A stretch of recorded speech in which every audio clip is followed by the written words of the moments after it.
ខ្ញុំជឿថាបងប្អូនភាគច្រើនគឺដូចខ្ញុំអញ្ចឹងឲ្យតែថាមានកម្មវិធីរវល់ជួបជុំគ្នាមិនថាខែបុណ្យទានឬក៏ចុងសប្តាហ៍អីទេដឹងតែអត់ចោលហ្មងមួយមុខនេះគឺឆាក្តៅសាច់មាន់ណានិយាយទៅគឺរសជាតិញ៉ាំមិនចេះតលន់ទេបើបានមាន់ស្រែទៀតនិយាយពីថាកាន់តែឆ្ងាញ់ទៀតហើយសម្រាប់គ្រឿងផ្សំវិញគឺខ្ញុំមានគល់ស្លឹកគ្រៃហាន់អញ្ចឹងទៅមានស្លឹកក្រូចរំដេងហើយនិងម្ទេសដែរមានម្ទេសស្រស់ហ្នឹងហើយក៏មានម្ទេសឆ្អើរទៀតដែរណាបងប្អូនហើយវិធីធ្វើវិញគឺខ្ញុំដាក់ខ្ទះក្តៅដាក់ប្រេងឆាក្តៅទៅបន្ទាប់មកគឺខ្ញុំដាក់គល់ស្លឹកគ្រៃស្លឹកក្រូចហើយនិងរំដេងហ្នឹងណាគឺយើងលីងចុះលីងឡើងឲ្យវាឈ្ងុយហើយនិងស្លឹកគ្រៃយើងគឺបានក្រៀមល្អទៅបន្ទាប់មកបានខ្ញុំដាក់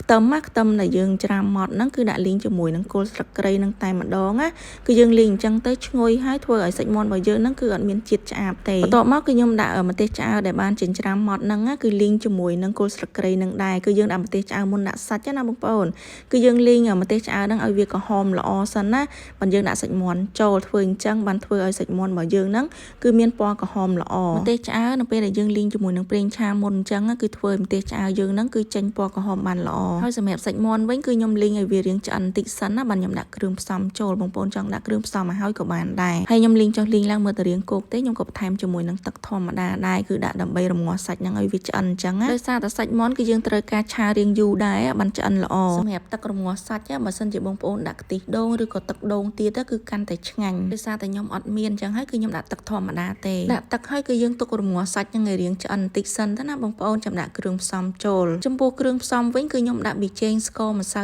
ស៊ុបដាក់ទឹកត្រីហើយនិងប្រេងខ្យងហើយក៏មានប្រហុកហើយនិងអំពិលទុំដែរសម្រាប់ប្រហុកបងប្អូនច្រាំឲ្យម៉ត់ទៅរីឯអំពិលទុំវិញបើមានសាច់ទេបងប្អូនដាក់សាច់អំពិលទុំបន្តិចទៅបើអត់មានទេបងប្អូនអាចជ្រុំយកទឹកណាដាក់ទឹកអំពិលទុំបន្តិចទៅនិយាយទៅឆាក្តៅគឺអត់ចោលទេរឿងប្រហុកហើយនិងអំពិលទុំនេះបងប្អូនបើបងប្អូនអត់ដែរធ្វើអញ្ចឹងទេបងប្អូនអាចសាកបានធានាថារសជាតិដឹងតែឆ្ងាញ់ហ្មងឥឡូវនេះគឺខ្ញុំបានដាក់គ្រឿងផ្សំរួចរាល់ហើយខ្ញុំឆាពី3ត្រឡប់ហើយគឺខ្ញុំរងាស់ទុកចោលរហូតតតែសាច់យើងនឹងបានឆ្អិនណាដោយសារតែមាន់របស់ខ្ញុំហ្នឹងគឺមាន់ស្រែហើយសាច់រាងស្វិតអញ្ចឹងហើយគឺខ្ញុំឆារាងយូរដែរมันឆ្អិនឃើញពណ៌ហ្នឹងក៏ដឹងតែឆ្ងាញ់ដែរបងប្អូននិយាយទៅជាតិហ្មងសម្រាប់មួយមុខនេះគឺអ្នកផ្ទះខ្ញុំគឺចូលចិត្តញ៉ាំខ្លាំងមែនតើដល់អញ្ចឹងទៅគឺខ្ញុំអាសាធ្វើពេលមាន់ឆ្អិនថែមតែម្រះព្រៅទៀតមកគឺកាន់តែឈ្ងុយឆ្ងាញ់ហើយបើចូលចិត្តបន្លែអីថែមជាមួយនឹងតកួនទៀតរឹតតែឆ្ងាញ់ហើយបើចូលចិត្តហឹរខ្លាំងអីបន្ថែមជាមួយនឹងម្ទេសស្រស់ៗដាក់រាងច្រើនទៀតមកកាន់តែតំណងទៀតហើយសម្រាប់ខ្ញុំដាក់ម្ទេសប៉ុណ្ណឹងគឺល្មមដោយសារតែផ្ទះខ្ញុំមានក្មេងៗអញ្ចឹងហើយគឺខ្ញុំអត់អាចដាក់ម្ទេសច្រើនបានទេចុះឆាឡើងតតែស្ងួតទឹកអញ្ចឹងណាបងប្អូនរៀងនៅទឹក